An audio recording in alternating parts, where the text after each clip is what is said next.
Member of Parliament, Kwesi Kunedu, in Incomo. Bema na anope ma memwache. Bibi abakodi. Good. First question. And then several projects are calling say you create. You know, I just commissioned the other day. What you need at all? Specifically, hospital was starting and other things. What's the problem?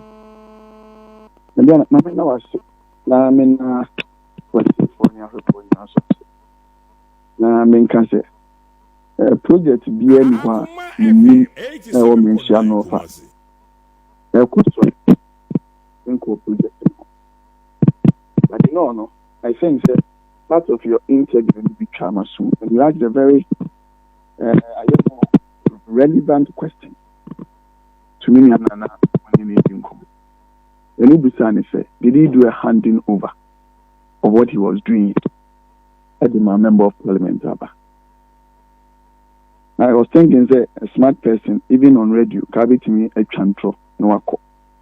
But when to me, because Diana, I'm a money book to my deal. I'm a new and yakatra masasemo.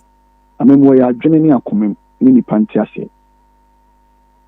Oh, Alfonso, and producer of Femia, Modern Alfonso. You see a letter dated March 6, 2021. Okay, this is the letter, yeah.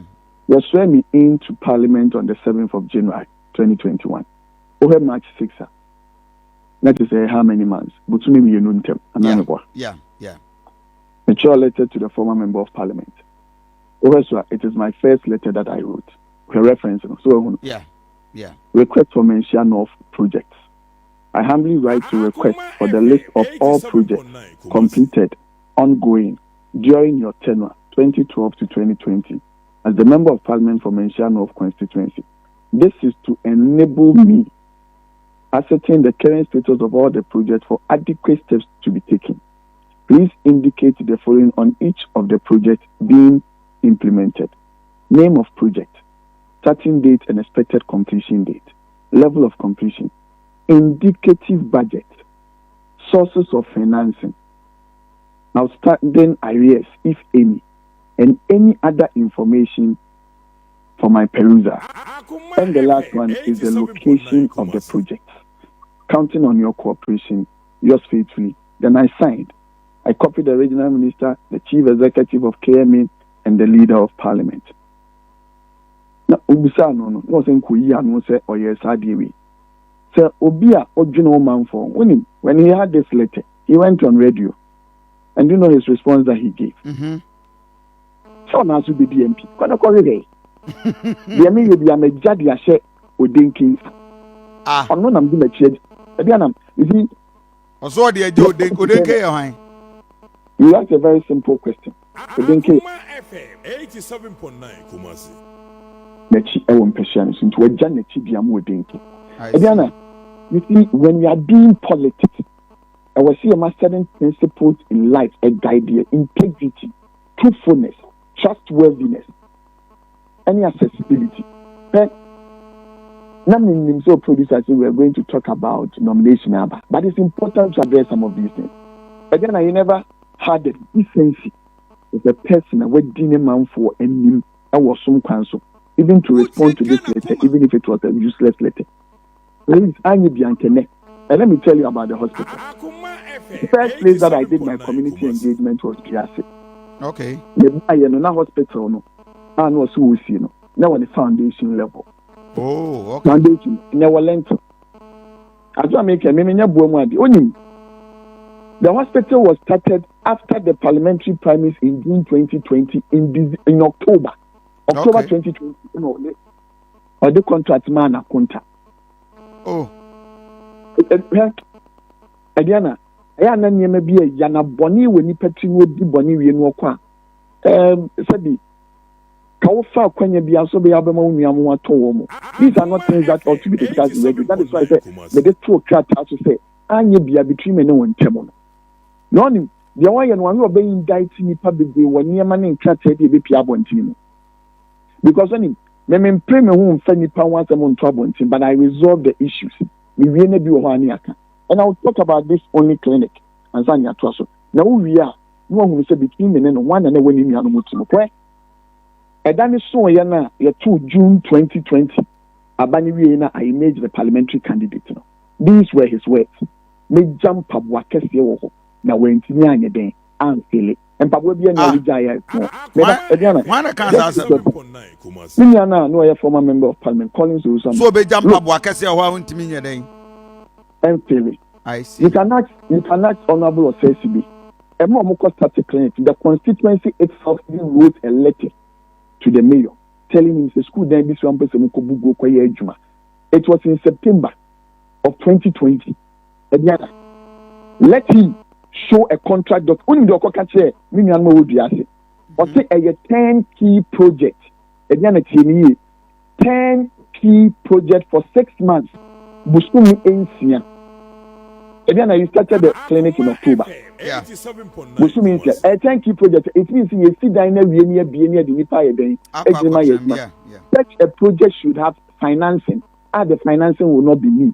And then you have to now how we need. That also finance and health insurance and common finance. Adiana, health insurance.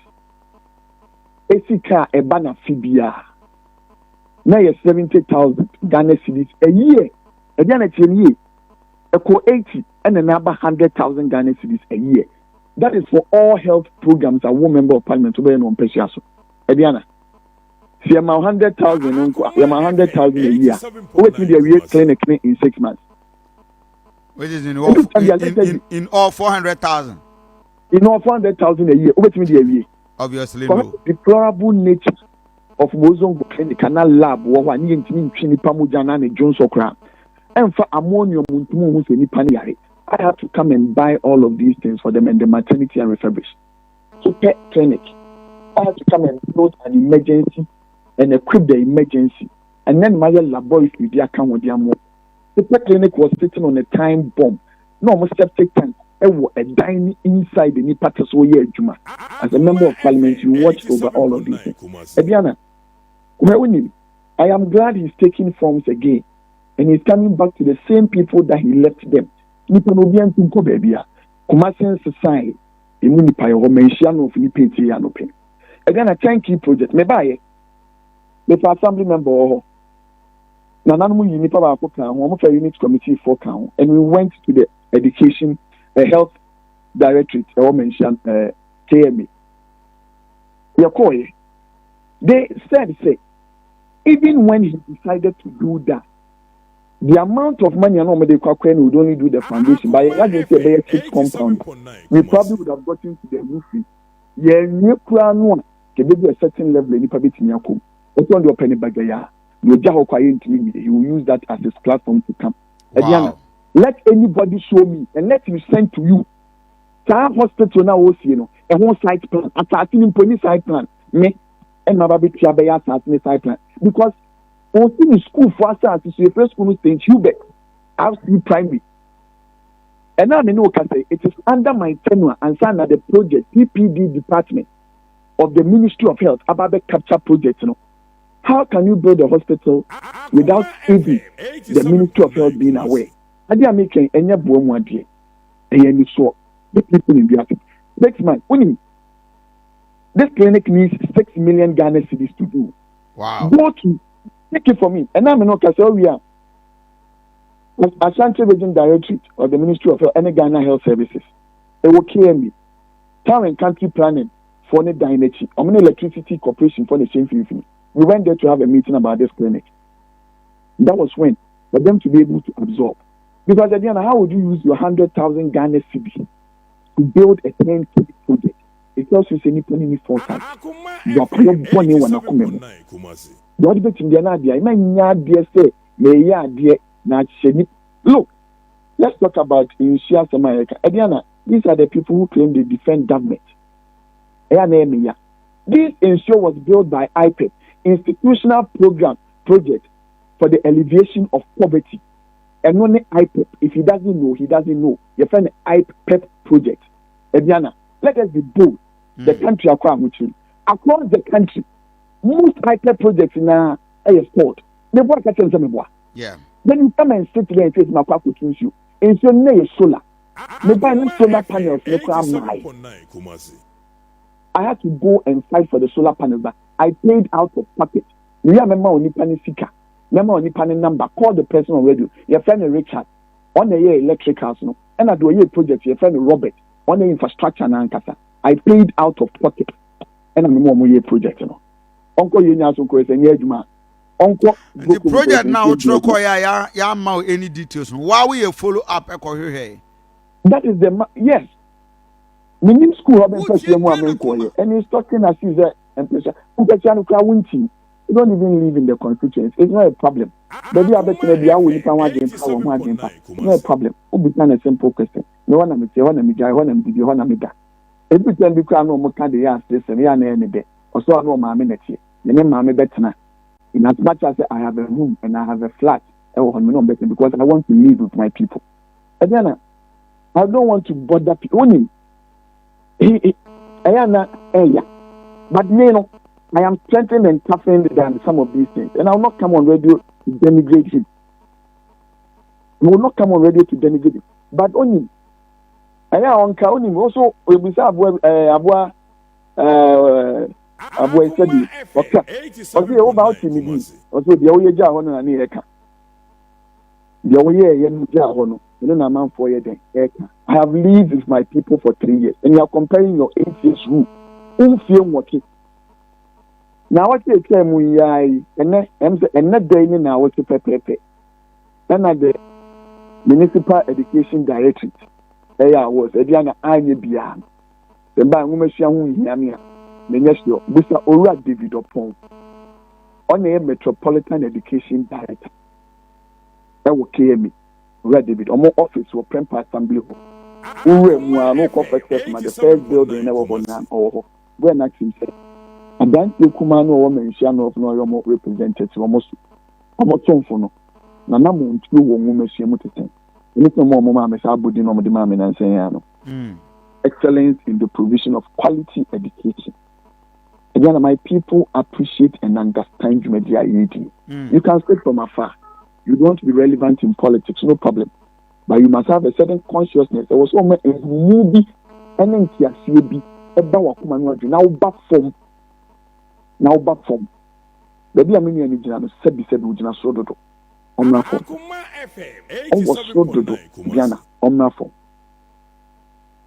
and yes nyame adoma kwakọ form se me sa kwakọ semi anu mu bi na me fie mi ensan na monti am no matuo no me dia to mani and now say me sham of adwa bia na you know enu ne nipa no bibi o mo mpe no party na nkasa ya akono mu adwo and now unti ye unti kai that is why I don't do banter. Who are someone from the Kawase? And then you are talking about the clinic that you left, about the schools that you left, talking about provision of dual decks that you left. But that is said you are able to stand a year. Now, let's see. And then tell me, become ready. So, let us that people backdated. Let us that people backdated. People like him backdated. Omudi is cannot. Ediana, na me cancel. Omo backdated letters say omo the yide ndi eska. Ediana. The what way. Me afaba ma me asel in 7 July. Is that me sure letter the kwena e ka wo ha. Ona say fifi na oba na be ka chense. Sika we ye fan bi sika na ye de ba no. E me pen su sika. No. Ade a natural to us me wie dada. Me letter in February. A match, me letter in March, my birthday to December. Think more than on idea all year. Collins also a man, yes, I did to me in 1982 or 1980 August, 1982 July. Mini Akitan, when I were paying a winner. Can me, Sergeant Pa, Nintimupa, or Waglimwa. How confused what you are, you know, I'm trying to be our number to be an effort because no number to be an effort.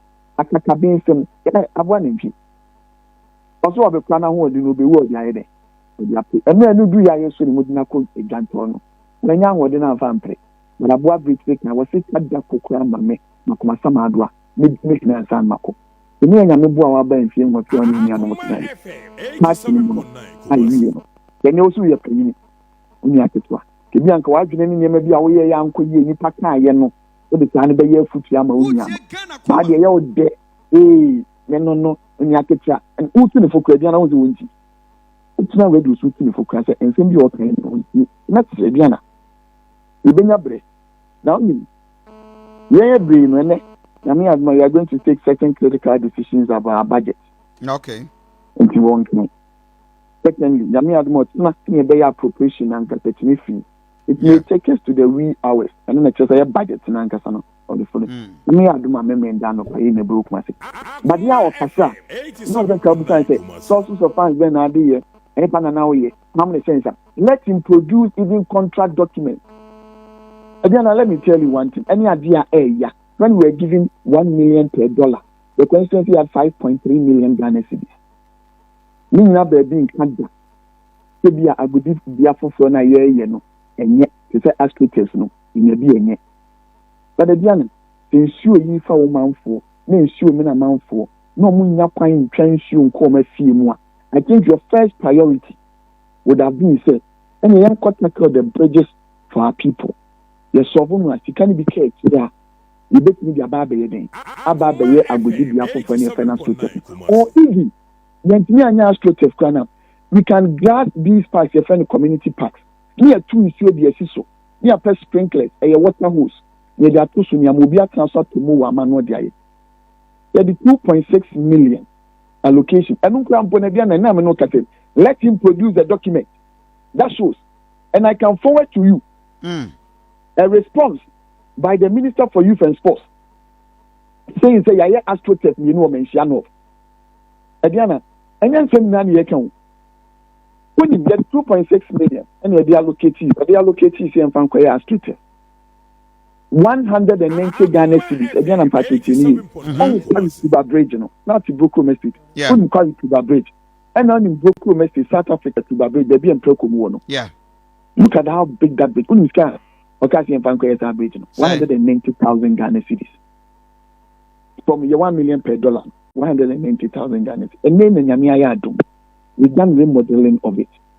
Makusiki 3.569 million Ghana cedis from the Middle Belt Development Authority. I made the mark contracts in Yamiya. These are what the people are looking at. Yamiya Dum, in your Bantama and Sobuachi, member of Parliament and Minister for Western Housing.